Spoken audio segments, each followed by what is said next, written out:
Oke, oke, terima kasih Mas Sawal. Di pertanyaan Mas Kasdi ke saya ya. Oke, ya. Jadi apa namanya? Ada tiga layer apa namanya diskusi sebetulnya. Jadi ada layer falsafah, falsafahnya, lalu kemudian sistemnya, baru instrumennya. Nah, ketika saya bicara tentang koperasi, itu sejak awal saya mencoba menempatkan koperasi ini sebagai instrumen, instrumen.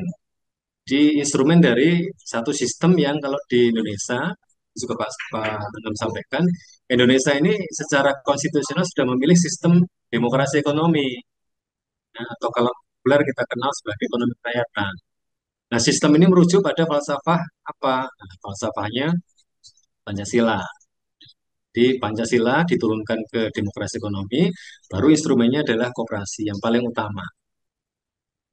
Nah, sehingga saya kira problematikanya adalah ketika kita langsung bicara dalam konteks apa namanya koperasi ya, di Indonesia ini, yang kalau saya boleh katakan bagaimana penerapan sistem apa namanya demokrasi ekonomi atau apakah sistem ekonomi kita ini betul-betul merefer pada Pancasila?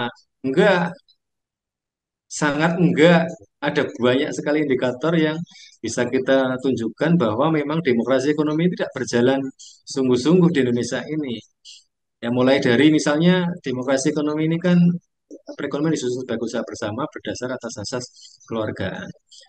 Dalam pasal ini, yang pasal 33 ayat 1 ini tercantum dasar demokrasi ekonomi di mana produksi dikerjakan oleh semua. Jadi dalam konteks ini tugas negara yang paling pokok adalah menyediakan lapangan kerja. Ini yang tidak berhasil dijalankan apa namanya oleh presiden ke presiden secara sungguh-sungguh. Ketika orang mencari kerja tidak bisa, maka mestinya dia mencari ke negara. Bukan kemudian negara menyerahkannya kepada pihak ketiga, ya, investor, undang-undang cipta kerja dan sebagainya. Nah, sehingga apa namanya ini baru bicara dalam konteks produksi ya. Kemudian nanti silakan bisa dicek lagi dalam konteks apa namanya eh, kerjaan semua untuk semua ya masih banyak properti kemudian penguasaan alat produksi. Nah, kita langsung akan fokus ke soal soal moneternya. Ya, soal moneternya. Ini ini bagaimana memastikan ya, bagaimana memastikan kebijakan moneter itu nanti diturunkan ke kebijakan apa namanya di sektor finance dan juga banking dan sebagainya. Ini luar biasa yang sama oleh Pak Anum tadi soal soal ada satu kebijakan mau apply apa namanya kredit tidak perlu pakai agunan. Ini ini karena ada konsepsi alas hak siapa yang punya apa namanya uang itu kemudian kalau di Amerika itu bisa kemudian cukup apa namanya mengajukan proposal yang mungkin dengan avalis dan sebagainya. Nah ini kan kita perlu jabarkan dalam konteks misalnya sebelum bicara koperasi karena kalau sudah bicara koperasi kalau menurut pemahaman saya ini sudah bicara dalam konteks instrumen. Nah perlu ditanya dulu. Ini bank sentral ini udah dia kan independen, tapi kan dia harus merujuk pada konstitusi, kan? Harus merujuk pada apa namanya falsafah dia pak, falsafah Pancasilanya diterapkannya di mana. Nah, dalam konteks yang konkret tadi yang seperti disampaikan oleh Pak Anam, misalnya falsafah Pancasilanya itu adalah eh, ya tidak kemudian segala sesuatu diukur pakai kolateral. Misalnya ada satu sistem yang memungkinkan gagasan kemudian dievaluasi, diverifikasi, ada avalisnya misalnya, ukuran tinggi dan sebagainya, itu bisa masuk ke sistem itu. Misalnya itu kalau kalau kemudian mau di apa namanya di eh, elaborasi ya. Jadi apa namanya kalau mau kemudian membuat satu rumusan tentang apa namanya bagaimana Pancasila ini terapannya ke bank sentral, bagaimana demokrasi ekonomi ini terapannya ke bank sentral. Karena kalau kalau sudah bagaimana koperasi ini terapannya ke bank sentral ini kalau saya lebih melihat tentang apa namanya governance karena koperasi ini sudah bicara tentang apa namanya instrumennya ya, dalam dalam konteks yang tiga layer tadi, meskipun operasi juga punya value sendiri, dia ada nilainya, ada prinsipnya, ada sistem cara kerjanya, ada governance-nya gitu. Tapi dalam konteks ini, kalau misalnya apa namanya sebelum bicara koperasi, saya kalau diskusi yang paling banyak itu adalah tentang diskusi tentang apakah bank sentral ini menjalankan apa namanya nilai-nilai dan syariat Islam. Ini kan kita bicara tentang falsafah dan sistemnya, kan ada itu falsafah Islam dan sistemnya Islam. Bagaimana bank sentral yang seperti itu? Apakah dia kemudian mendorong supaya, karena kan masih sila pendapat soal, oh dia harus harus apa namanya memastikan bahwa uang yang beredar di masyarakat itu kemudian bebas dari tambahan, bebas dari riba, misalnya begitu. Atau dia bebas dari unsur manipulasi, dia bebas dari unsur spekulasi dan lain sebagainya. Jadi memastikan itu. Termasuk juga yang paling fundamental dari konsepsi Islam misalnya. Ini yang operasi kan relate, operasi kan rujukannya mesti ke sana. Misalnya tadi saya setuju Pak Anam, ekonomi yang sehat adalah ekonomi yang tidak ada sumbatan uang beredar. Kata kuncinya uang beredar. Nah, pertanyaannya, apakah sistem keuangan dan sistem perbankan yang di-highlight oleh Bank Sentral ini di Indonesia ini sudah mengarah ke bahwa uang itu betul-betul beredar ke secara apa namanya baik sehat, tidak ada sumbatan. Kalau saya melihat tidak, tidak. Coba lihat data ketimpangan. Coba lihat data perbankan. Coba lihat data pemilik rekening di perbankan. Itu yang menguasai separuh jumlah rekening dana pihak ketiga itu nggak lebih dari 0, sekian persen, 0% itu menguasai separuh. Nah, artinya ini ini kan problem yang kemudian harus dirunut. Ini bukan hanya soal apa namanya bagaimana monetary policy-nya atau banking sistemnya, tapi dirunut lagi itu dirunut sampai jauh itu soal soal sampai soal produksi. Itu pasti pasti kalau ada uang hanya beredar di segelintir di antara kamu saja itu pasti ada eksploitasi, pasti ada penghisapan, ya, pasti ada apa namanya kalau itu dilakukan oleh pihak luar maka pasti ada imperialisme baru, teorinya begitu. Nah sehingga Mas Kasdi tadi menanya, tadi yang sebetulnya akan dijawab oleh Pak Anam kan soal soal itu yang dipresentasikan Pak Anam soal bagaimana koperasi bisa mendorong kebijakan moneter, apakah koperasi sebagai instrumen juga satu ke situ tadi. Kalau saya melihat sampai saat ini kebijakan moneter instrumen moneter itu apa namanya secara teoritik dia memastikan bagaimana apa, peredaran uang ini bisa betul-betul diatur supaya bisa mencapai tujuan tujuan nasional.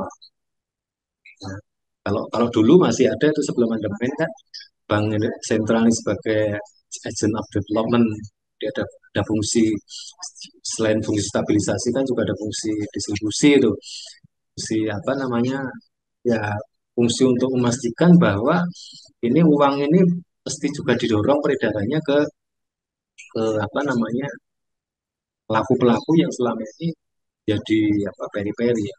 Dan sekarang kan dengan independensi kan betul-betul fokus ke apa namanya monetary yang jumlah uang beredar sama inflation targeting tadi. Jadi saya kira mungkin sebatas yang saya pahami seperti itu ya, Mas Kasdi nanti Pak Anam itu yang lebih akan bisa mengelaborasi yang dimaksud dengan ini bagaimana mengadopsi atau kemudian bank sentral yang di highlight di engage oleh koperasi itu yang seperti apa, gambaran real konkret yang kemudian bisa operasional. Kalau tadi dicontohkan misalnya apakah kemudian oh ya yang memastikan semua anak bangsa bisa mengakses tanpa kemudian bisa ada kapital, ya, kapitalisme. mau cari kapital harus punya kapital kan kapitalisme. Kalau ya enggak berarti dia punya punya human capital saja. Dia datang ke apa namanya finance institution dengan membawa human capitalnya dan dia bisa mendapatkan financial capital. Kalau tadi cerita dari Amerika, misalnya kemudian supaya lebih jelas lagi tadi Pak Anam sampaikan itu, kemudian bank sentral yang seperti apa yang kemudian bisa betul-betul menerjemahkan bahwa memang dia digerakkan oleh apa namanya spirit atau sistem operasi, bukan yang seperti sekarang. Apakah memang uh, bisa bisa kemudian itu didorong pastikan tidak terjadi lagi oligarki ekonomi, kekayaan hanya beredar di antara segelintir saja. Apakah semuanya cukup diselesaikan di monetary atau di financial sistemnya, atau sebetulnya problematikanya berasal dari sistem produksinya. Ya memang sistem kapitalisme ini akan memunculkan satu kondisi yang sudah pasti akan terjadi ketimpangan, ketidakadilan yang terjadi karena ada eksploitasi dan pengisapan yang nanti dalam periode tertentu ini akan berimplikasi terjadinya krisis. Dan kemudian negara harus keluar uang untuk recovery sistem terus begitu dan sistem ini terus akan diselamatkan diaman. Saya kira mungkin begitu, mungkin sebenarnya Pak Anam sudah banyak menyampaikan tadi. Hanya saja barangkali Mas Kasdi ingin apa namanya pandangan saya terkait dengan bagaimana koperasi bisa masuk sampai ke apa namanya sektor moneter. Karena memang kalau hari ini otoritasnya otoritas moneter ada di sini. Saya kira begitu Mas Kasdi. Diskusi berlanjut ya. Menarik ini Pak Anam. Ya, ya. Yuk, makasih kawan. Lain, Pak Ana mau ikut menanggapi atau gimana? Ini nyinggung sedikit tadi yang ditanyakan Pak Kasdi, bagaimana menghadapi kedaulatan ini. Jadi hampir seluruh dunia itu sistemnya sama. Sistemnya satu untuk bank sentral itu pasti bersuku bunga. Dan itu sekarang ada dinamika baru, geopolitiknya ada bridge dan sebagainya, ada yang mau mengurangi dominasi dolar dan sebagainya itu politik internasionalnya. Tapi garis besar saya adalah gini, perhitungan fiskal kita itu ya ngapunten ya saya di desa itu kan merasakan bagaimana gejolak dana desa itu akan naik turun itu kan karena memang kontekstasi pemahamannya itu APBN akan berkurang. Makanya kemarin rame 12% pajak dan sebagainya. Ya memang salah satu dan mungkin satu-satunya yang dipahami oleh Menteri Keuangan untuk menambah alat edar atau menambah pendapatan negara itu hanya menaikkan pajak.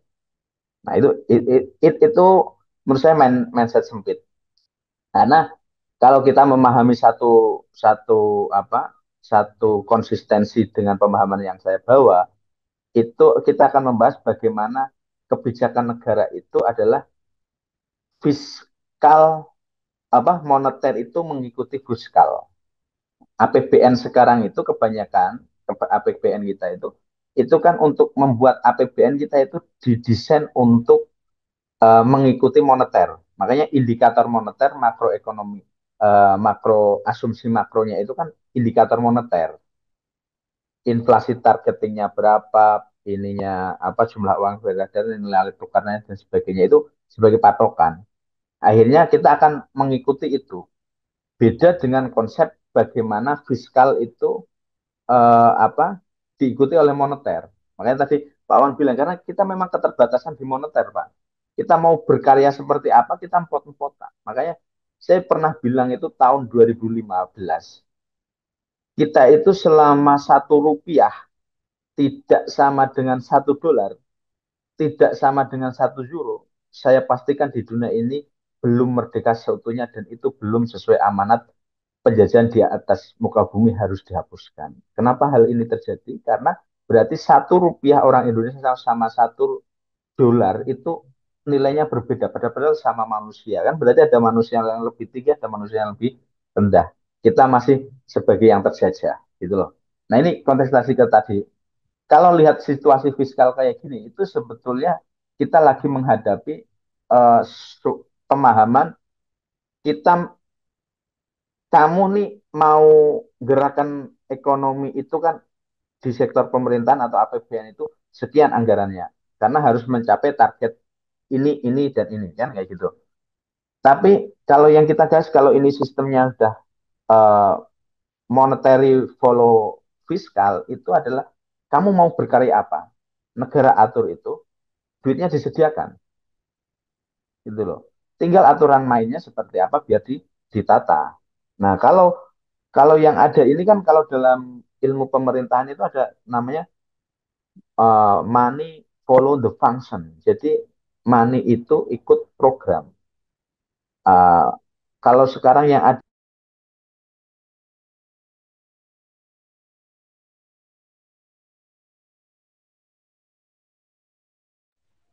uh, duitnya ikut program, apa programnya itu ikut uang. Kalau uangnya nggak ada, ya programnya nggak ada. Keterbatasan keuangan. Makanya situasi ini itu hanya adalah posisi seperti main dakon aja. Kita tinggal mindah-mindahkan uang yang kemarin di sini. Karena kita ketika lihat postur APBN pasti ada beban suku bunga yang harus dibayarkan. Karena itu memang satu paket. Sistem pajak, sistem suku bunga itu satu paketan. Suku bunga, inflasi, dan sebagainya.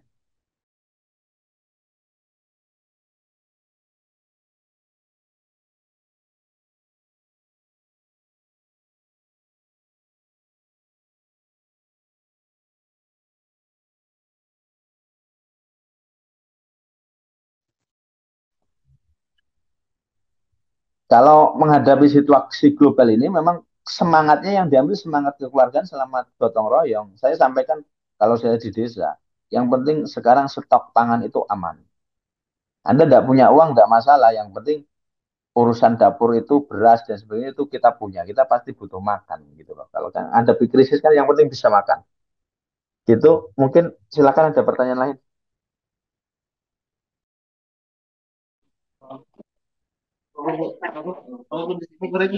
Oke, terima kasih Pak Anam.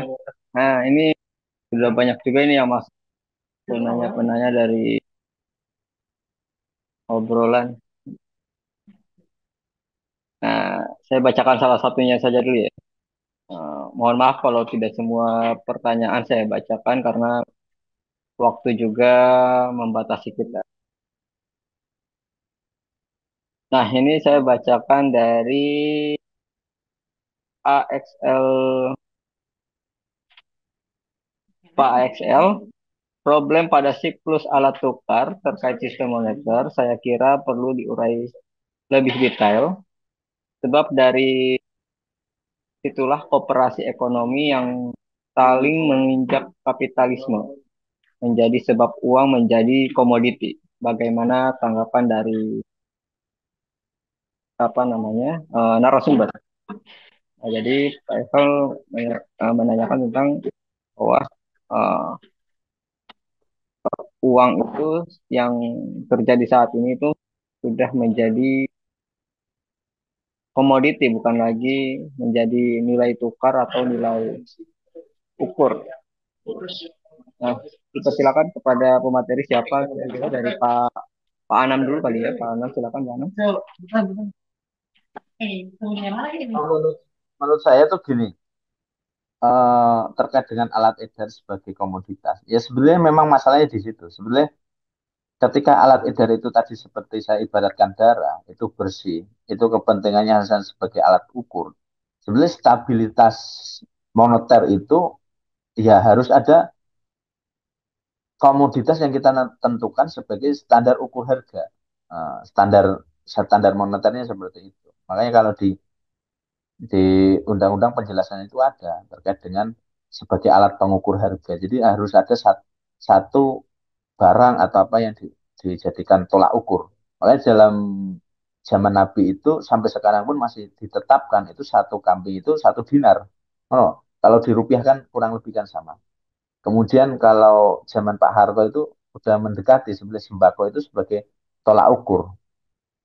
Tapi kalau menurut saya hal yang paling bisa dijadikan alat ukur, alat tukar atau alat ukur sebagai penentu patokan, yaitu kebutuhan pokok atau kita sebut saja beras. Karena kalau kita bicara kesejahteraan, para piramid itu kan gede bawah, yang bawah kan ini petani. Kalau ini kita naikkan kelas, harganya tinggi, itu sebenarnya nggak ada subsidi, nggak masalah. Orang tani itu di desa itu nggak masalah sebenarnya, nggak subsidi. Yang penting bagaimana hasil produknya itu masih bisa beli pupuk. Ini tahun 90 tahun 80 itu orang beli satu apa orang jual 100 kilo gaba itu masih bisa buat beli 2 karung pupuk. Kalau sekarang 100 kilo gaba itu untuk beli pupuk yang non subsidi 1 karung itu nggak bisa. Ini problem. Makanya standarnya itu seperti itu. Itu aja mungkin penjelasan dari saya. Monggo, Pak.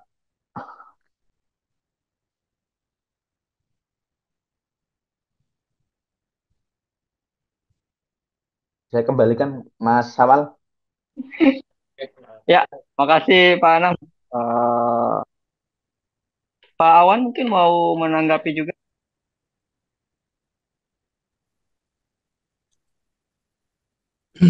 Ya, Pak Sawal, tadi sudah sampaikan Pak Anam tadi, saya apa namanya sepemikiran. Jadi memang problematika uang sebagai komoditi yang kemudian sudah keluar dari fungsi awalnya sebagai alat tukar, alat transaksi, yang kemudian eh, pasti berkaitan dengan satu praktek-praktek yang hanya ke arah eksploitasi atau pengisapan.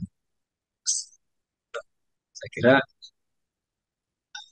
apalagi kemudian dikembangkan instrumen-instrumen untuk apa namanya atau institusi untuk eh, memfasilitasi semua ya, meskipun kemudian ada dorongan positifnya kembang pasar uang dengan berbagai varian-variannya itu kan ya bank sentral kan apa namanya sibuk sekali ngurusin itu ya, salah satu yang populer itu aplikasi sertifikat bank Indonesia yang itu dipakai untuk membiayai eh,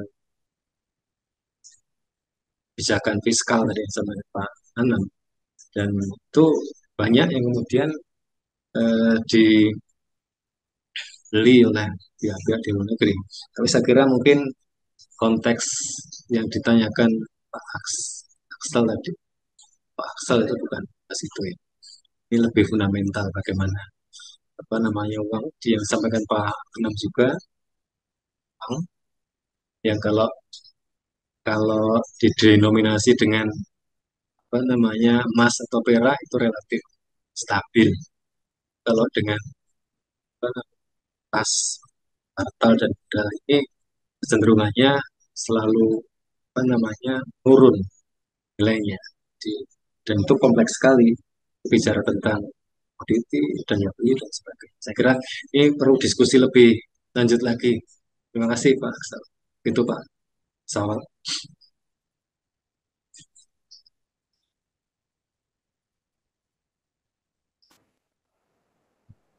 Lanjut pertanyaan mungkin. Ya, makasih Pak Awan atas tanggapannya. Saya lanjut ke penanya selanjutnya. Di kolom komentar ini ada Pak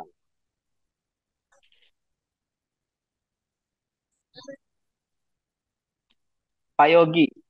Ya, Pak Yogi, secara kasat mata koperasi simpan pinjam lebih masif dan omsetnya menggila daripada koperasi yang bernafas produksi. Apakah ini artinya gagasan koperasi di Indonesia gagal? Cenderung mensupport masyarakat untuk memenuhi konsumen gaya hidupnya, tidak mendukung usaha produktif masyarakatnya. Mohon pencerahan para pendekar. Ya.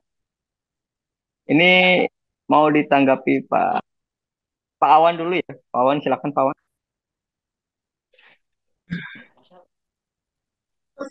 Ya, saya kira soal berkembangnya koperasi simpan pinjam ya itu yang mayoritas sebetulnya Kalau sejauh ya itu adalah representasi dari berkembangnya nilai prinsip dan sistem cara kerja koperasi, it doesn't matter, it's good ya, karena memang kan tadi cita-cita awalnya kan memang mau koperasi ini mau menguasai mengendalikan sirkulasi kapital.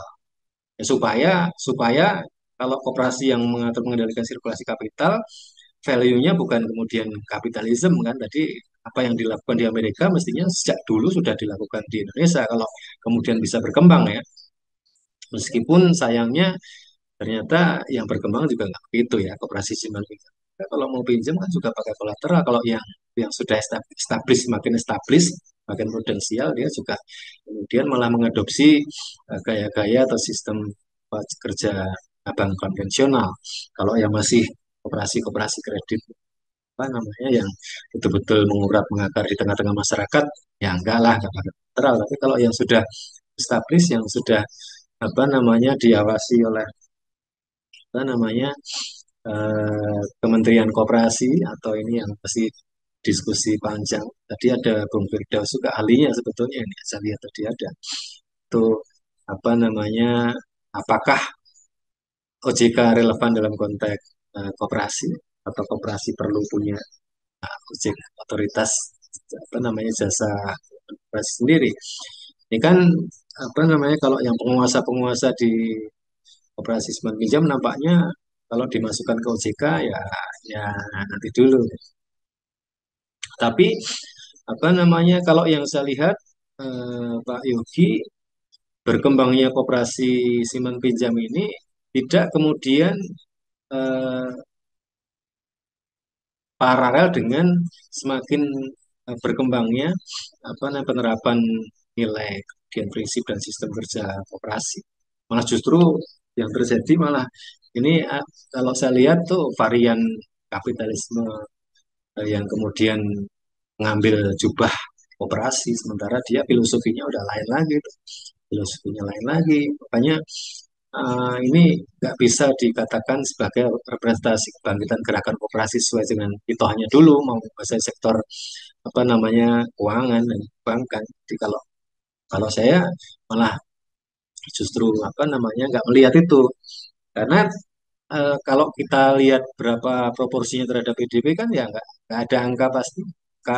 Angka totalnya barangkali nggak lebih dari 5%. Tapi kalau kontribusi apa namanya koperasi simpan pinjam yang banyak itu, yang sekitar 60% atau bahkan mungkin 70% koperasi simpan pinjam, tapi kontribusinya terhadap apa namanya PDB atau terhadap sektor keuangan saja itu sangat sangat minim, sangat jauh dibanding yang apa namanya sistem atau instrumen institusi keuangan kapitalis, bankan kapitalis.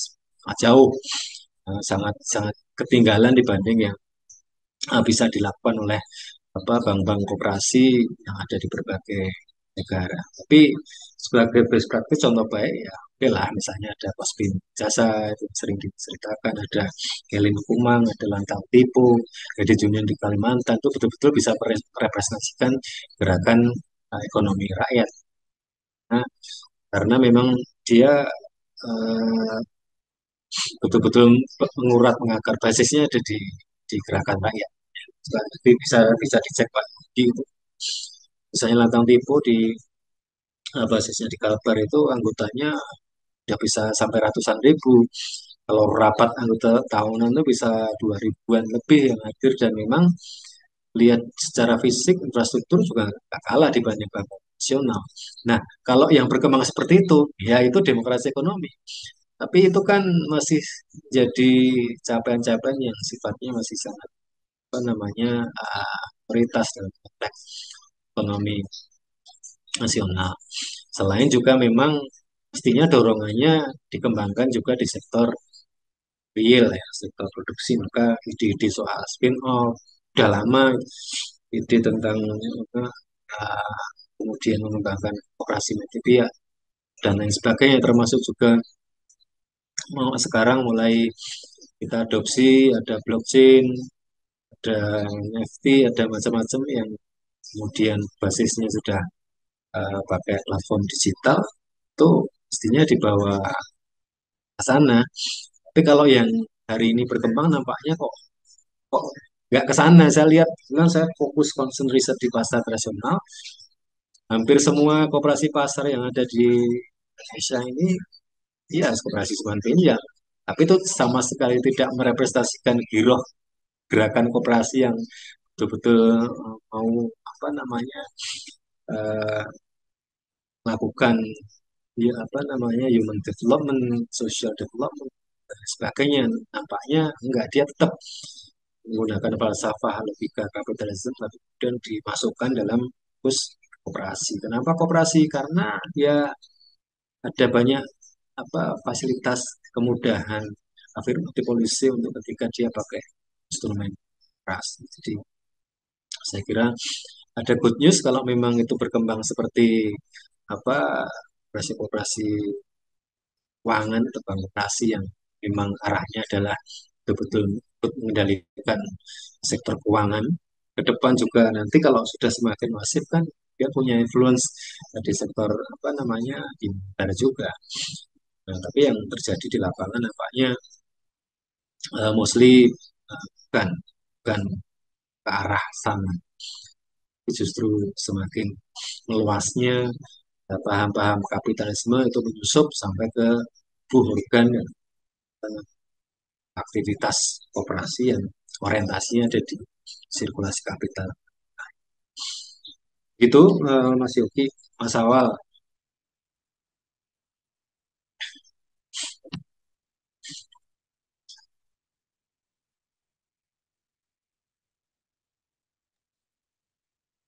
Iya Mas Sawal.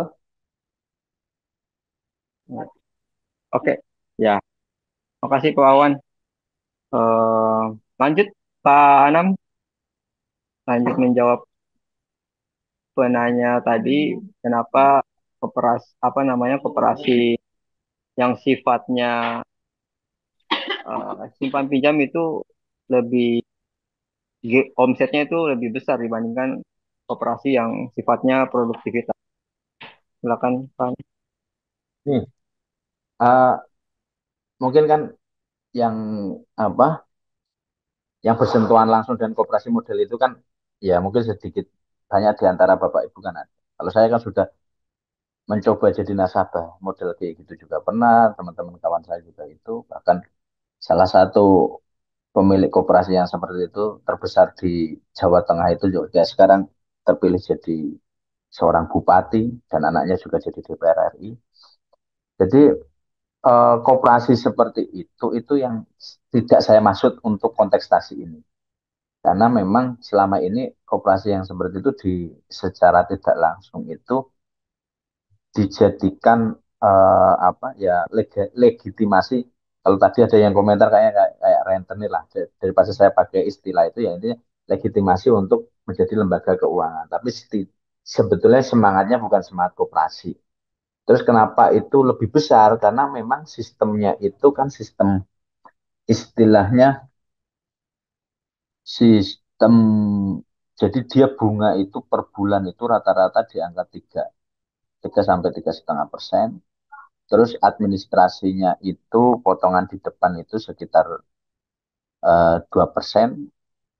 Jadi kalau kita pinjam 1 juta sudah dipotong 200 apa 100. Nanti kita balikinnya jadi 100, 1,2 juta dalam jangka waktu 1 bulan.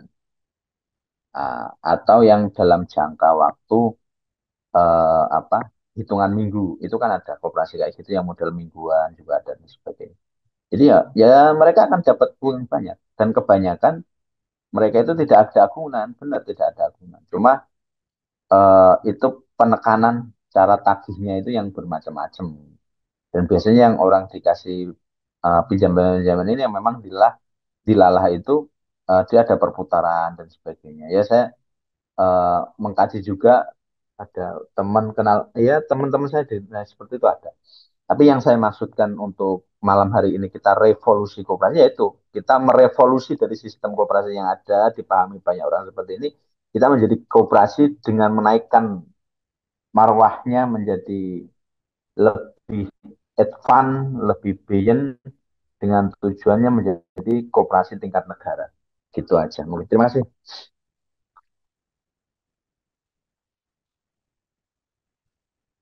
Monggo, Mas Samal.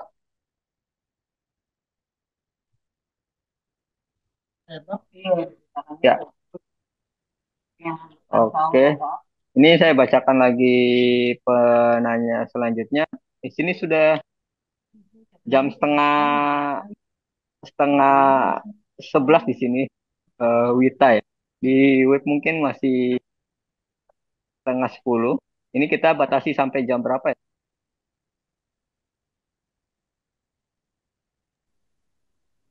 Sepakatnya Pak. 10 Mas, maksimal. Ya, gimana? Maksimal jam 10 aja. Oh ya, jam Nggak 10 sampai ya. subuh. Nggak sampai subuh, Bu. Kepayangan.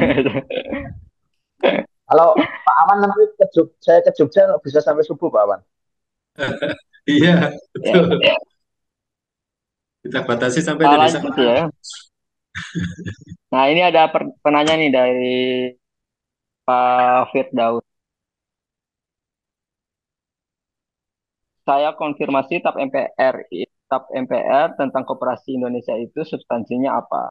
Saya cari kok tidak nemu-nemu ini katanya Pak Firdaus. Terus TAP MPR itu jarang dimention, termaksud dalam undang-undang. Apakah TAP tersebut memang ada atau tipe? Nah, MPR terakhir yang keluar adalah TAP 2023 itu review TAP MPR sebelum-sebelumnya. Apa memang rilis-rilis TAP kembali khususnya yang 2017? Mungkin ini mau apa namanya minta penjelasan kembali mungkin tentang TAP MPR yang ke 18 ini tentang Koperasi Indonesia. Itu substansinya tentang apa? Gini, Menyangkut ini tadi materi dari Pak Anam ya. Silakan Pak Anam. oke. Gini, terkait dengan eh, dokumen hukum tersebut, ini kan tadi saya sudah sampaikan.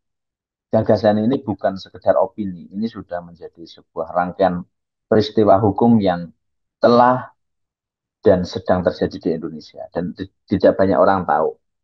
Intinya gagasan ini itu sudah dikunci menjadi hak kedaulatan rakyat dan dikunci sebagai HAM dan itu menjadi sebuah aspirasi politik yang itu prosesnya sejak 9 April 2014. Dan dinamika sebab hukum atau akibat hukum dari sebuah proses itu memang dinamikanya ada. Nah, itu untuk tap-tap yang tadi saya sampaikan yang tap tahun berapa 98 dan itu memang jenengan bisa akses, tapi yang itu jenengan pasti nggak bisa akses karena itu adalah dokumen-dokumen yang memang itu bagian dari rangkaian rangkaian proses itu dan sampai saat ini masih berproses karena butuh waktu dan butuh orang untuk memahaminya. Tapi secara garis besar yang saya sampaikan itu adalah kurang lebih isi-isi dari tap-tap tersebut. Jadi eh, proses perjuangan ini mungkin Pak Awan dan Bapak Ibu semuanya perlu ketahui, ini sudah telah dan sedang berjalan. Jadi bukan sekedar gagasan atau apa namanya opini yang nanti kita akan butuh apa seseorang atau lembaga apa untuk kita rekomendasikan merealisasikan ini. Ini sudah telah dan sedang berjalan dalam koridor hukum di Indonesia. Walaupun belum banyak orang ketahui. Gitu aja. Terima kasih.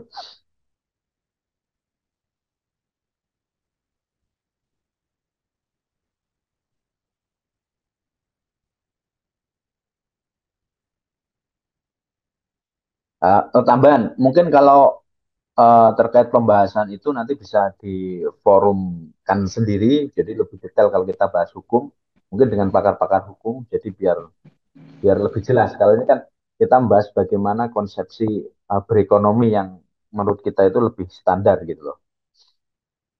Terima kasih.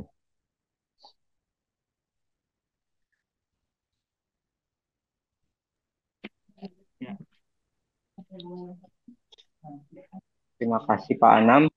Ini saya lanjut lagi di penanya selanjutnya. Ini dari Mas Trias. Izin tanya Pak, untuk Pak Awan ya.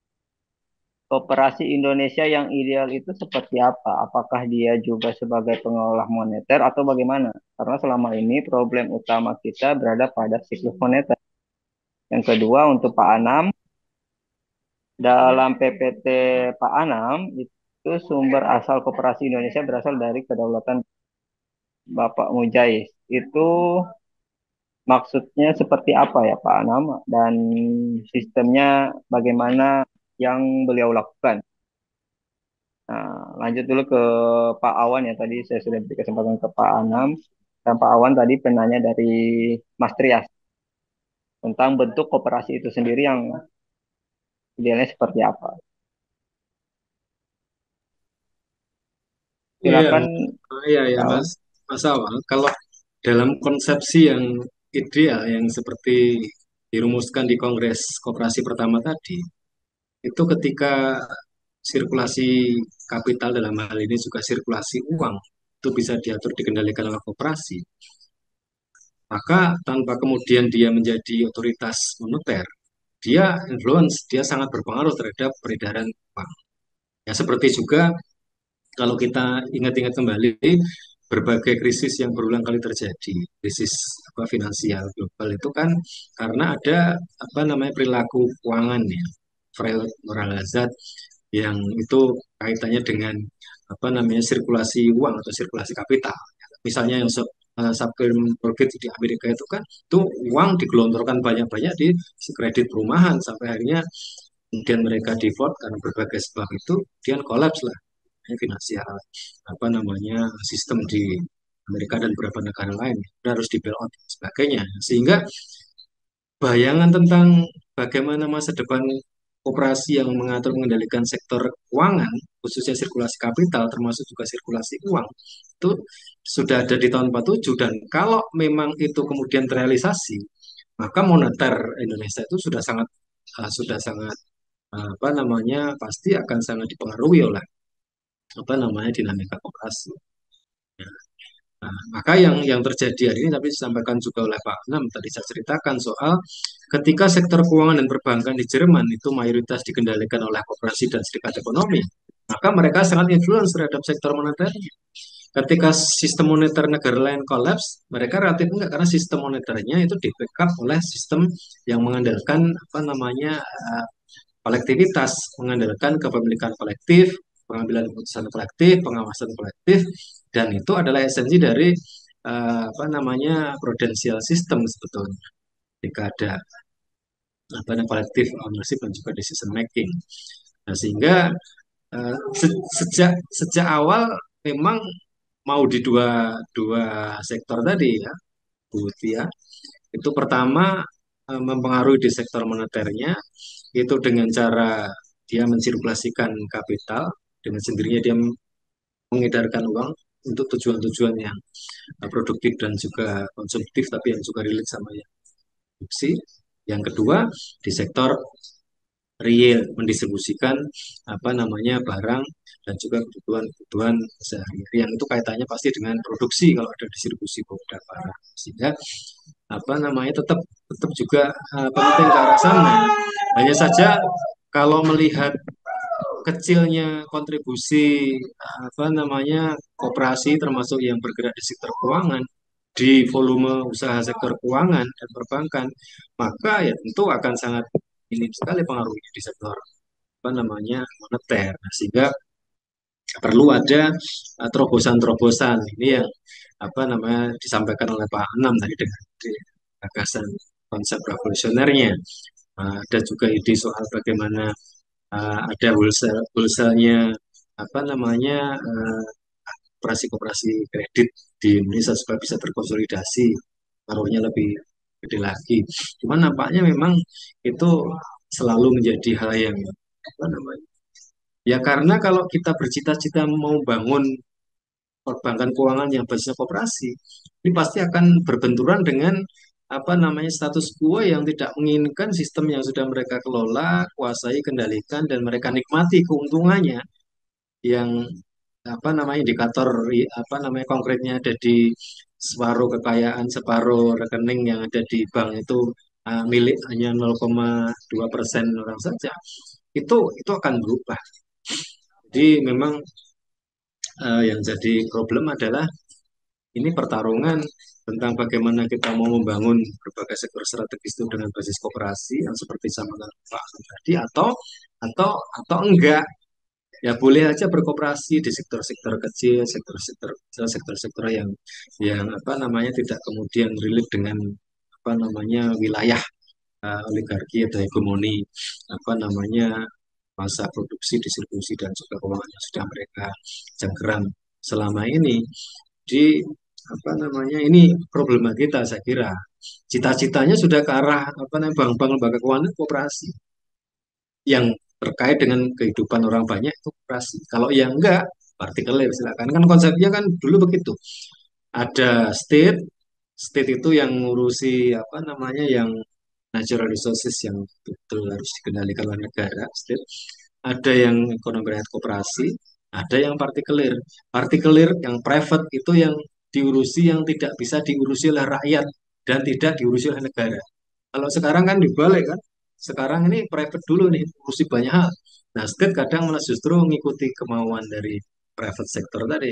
Nah, rakyat, nah ini udahlah jadi pemain pengganti, pemain cadangan atau enggak dimainkan, atau yang penting main tapi apa namanya enggak kemudian banyak mencetak gol ini. Enggak tahu ini udah berapa-berapa ini. Berita detik tadi sudah dua-dua ini. Yang salah sih. Kami ya kira mau dibantai lah. Nah, itu saya kira apa namanya Bu Bu Tias ya. Ini sistematis, ini diskusinya nanti bisa panjang. Kita pernah diskusi soal koperasi itu sebaiknya dijauhkan dari pikiran apa namanya anak bangsa terutama. Dan upaya sistematis tuh. Anak bangsa kita, anak-anak milik masa depan kita nampaknya semakin sedikit diskursus tentang koperasi. Kan mereka tidak diajari koperasi sebagai mata kuliah wajib kan.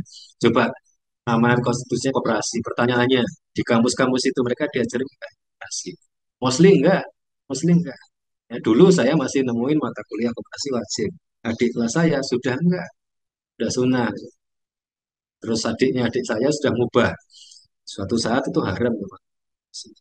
Ya, karena berbahaya bagi eksistensi apa namanya oligark hegemoni kekuasaan. Jadi, itu sih apa namanya kalau kalau apa namanya karena kalau ini dibiarkan dan bisa didorong bisa berhasil ya yang terjadi seperti di Singapura dari 0% karena Firepress kooperatif yang apa namanya bergerak di sektor retail yang dimiliki 500.000 buruh di Singapura itu tahun 75 baru ada dengan volume usaha 0% dari sektor retail ketika berdiri.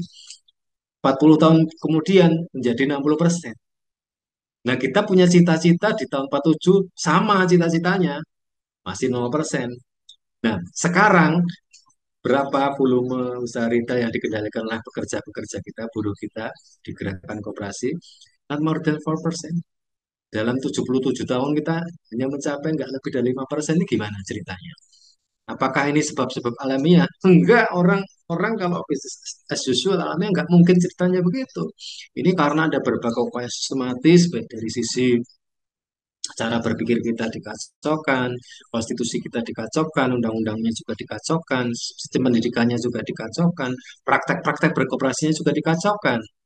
Maka kooperasi tidak merepresentasikan gerakan kooperasi. Dari itu Pak Anam kan juga menyampaikan, ya koperasi yang harusnya menjadi apa namanya gerbong apa namanya pionir apa namanya martir untuk betul-betul bertarung membawa apa filosofi visi misi koperasi yang ternyata enggak justru dia menggunting dalam lipatan. DPR pemerintah presiden mengesahkan undang-undang koperasi disambut tepuk tangan euforia. Ternyata diputuskan MK undang-undang koperasi justru melawan konstitusi. Ini gimana? Ini gimana? Sampai sekarang kita belum punya undang-undang yang baru lagi. Kita masih pakai yang undang-undang Orde Baru 92. Artinya kalau bicara tentang koperasi, ini tadi kan karena kita diskusinya fokus kaitannya dengan bicara moneter. Tapi yang di luar itu, ini kita PR-nya masih luar biasa. Kita pengennya mau ikut diskusi aja nih. Kalau kalau melihat konsultasi apa namanya politik kita hari ini, kan masih jauh, jauh sekali. Ya, di negara lain sudah bisa sampai 40%, 50%, 60% apa namanya market share-nya. dari sektor pertanian, perikanan, peternakan, kehutanan, industri dan sebagainya. PDB mereka kita masih naik turun 5%, 6%, 70%, dan itu diperjuangkan setelah 77 tahun. Nah, pasti ada hal yang tidak alamiah dan kemudian kenapa bisa begitu? Salah satunya memang negara. Negara memang nggak melahirkan regulasi yang justru kontra terhadap apa namanya gerakan koperasi. Undang-undang Cipta Kerja yang menciptakan lapangan kerja adalah private, adalah apa namanya investor. Padahal secara teori itu dan empirik itu yang menciptakan lapangan kerja banyak-banyak itu ya koperasi, koperasi itu UMKM kan begitu di desa-desa begitu. Dan nggak pernah ada cerita ketika financial crisis, ketika situasi sulit, sulit kemudian koperasi memphk apa namanya pekerja-pekerjanya nggak ada cerita itu karena berkoperasi untuk ciptakan pekerjaan. Tapi kalau yang private, yang non kooperatif sistem, bikin perusahaan untuk maksimisasi profit, bekerja direkrut untuk tujuan itu. Ketika sudah nggak bisa jalan lagi, ya PHK. Pasti ketika krisis pasti PHK. Kalau koperasi nggak ada cerita itu. Nah, sehingga ini saya kira diskusi yang sangat menarik dipantik oleh Pak Anam tadi. Mudah-mudahan diskusinya berlanjut apa namanya karena memang problemnya ini kita problemnya berlanjut terus jangan dikira kemudian kita euforia ada harapan baru baru rezim baru kebijakan baru fundamentally kalau tidak perubahan mendasar tidak ada upaya-upaya radikal revolusioner nothing change fundamentally kita kemiskinan nampaknya hanya apa, 9% karena kita pakai standar yang sangat-sangat minimal bukan hanya apa namanya standar ekonomi standar politis pakai standar yang di atas itu adopsi aja standar baru separuh lebih kita masih hidup di dalam apa namanya di bawah kemiskinan. Jadi apa namanya ini mudah-mudahan diskusinya berlanjut ya kita tambah semangat ya di Pantai Pak Anam ada dari akademik guru dan guru kita akan diskusi sama-sama banyak ke depan apakah terus begitu Pak Yogi Mas Awal Bu.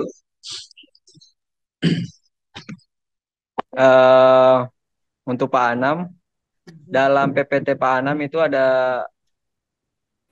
itu sumber asal koperasi Indonesia berasal dari kedaulatan Pak Bapak Mujais. Itu maksudnya seperti apa ya Pak Anam ya? Dan sistemnya bagaimana yang beliau lakukan?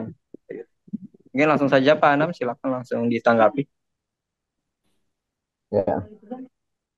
Jadi eh, sumbernya itu dari kedaulatan karena memang tadi sudah saya sampaikan proses ini bukan sekedar gagasan atau opini, ini sudah masuk ke proses rangkaian kewenangan pemilu yaitu sebagai aspirasi politik ya memang yang menggagas atau yang menyampaikan aspirasi politiknya mungkin satu-satunya di Indonesia ya hanya Pak Mujais tanggal 9 April 2014. Jadi di saat kita mungkin saya jenengan semua itu kalau di era apa di waktu coblosan itu kan satu golput nggak nyoblos, yang kedua kita sekedar nyoblos gitu kan. Terus yang kita sukai mana kita coblos itu. Nah, kalau beliau nyoblos dan membawa aspirasi politik atau membawa mandat politik dan itu yang akhirnya menjadi apa proses hukum selanjutnya itu berproses sampai sekarang. Jadi ada akibat hukumnya dan sebagainya. Karena ini secara legal itu memang ditempuh. Jadi tadi saya membahasakan kajian koperasi ini sebagai tingkat negara atau koperasi Indonesia ini itu dari segi substantif, segi filsafat, insya Allah sudah clear kita bisa memahami. Karena tadi ada yang bertanya, negara berdasar atas ketuhanan yang Maha Esa sederhana. Kalau sistem moneternya itu tanpa bunga itu sudah sesuai berdasar atas ketuhanan yang Maha Esa. Karena apa? Kalau sudah tanpa bunga itu mengayomi dua-duanya. Jadi tadi Pak Awan kan orang itu yang sekarang lagi menguasai itu takut nanti kalau ini dilaksanakan saya kehilangan apa sumber-sumber yang lainnya gitu kan. Tapi secara prinsip kita nggak akan injak atau mengalahkan itu merugikan enggak. Yang ini berjalan organik, jadi berjalan organis. Ya biarkan yang suka suku bunga ya biar tetap suku bunga, yang suka eh, yang ingin dan mau suka untuk tidak suku bunga ya tidak suku bunga ya udah jalan berjalan. Muamalah tetap berjalan muamalah. Itu aja. Kemudian apa tadi disinggung negara berdasarkan ya karena logikanya ketika sistem eh, negaranya itu tanpa bunga, dia pasti akan mengakomodir dua-duanya. Tapi kalau di sini sudah disabotase dengan sistem bunga, ya nggak mungkin sistem non bunga itu akan hidup, tumbuh berkembang. Gitu aja. Itu mungkin tambahan dari saya. Monggo Mas Awal.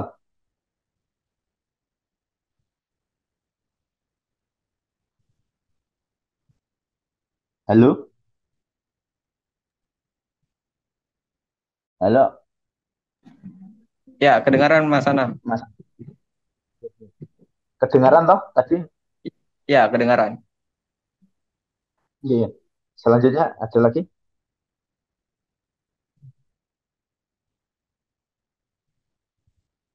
Ada pertanyaan Ya, lagi Mas Awal? ini sudah tinggal 10 menit lagi nih jam jam 11 mungkin closing statement lah. Ya, saya closing statement dulu dari saya mulai dulu dari Pak Awan ya. Pak Awan, silakan Pak Awan closing statement untuk materi hari ini. Ya, terima kasih Mas Awal. Jadi saya kira ini momen yang sangat tepat untuk melihat kembali apakah yang sudah diwariskan oleh pendiri bangsa kita ini memang sudah secara konsisten kita terus perjuangkan sampai hari ini. Kita harus terbuka akui bahwa memang masih begitu banyak problematika yang terjadi dan itu menunjukkan bahwa memang kita belum sepenuhnya berada di rel tepat seperti yang sudah ditinggalkan oleh para bangsa. Saya kira kembali ke pasal 33 itu maka gerakan koperasi mesti kita dorong untuk kemudian membawa perekonomian Indonesia sesuai dengan tujuan nasionalnya untuk bisa memasukkan sekarang. Saya kira begitu, terima kasih Mas Awal.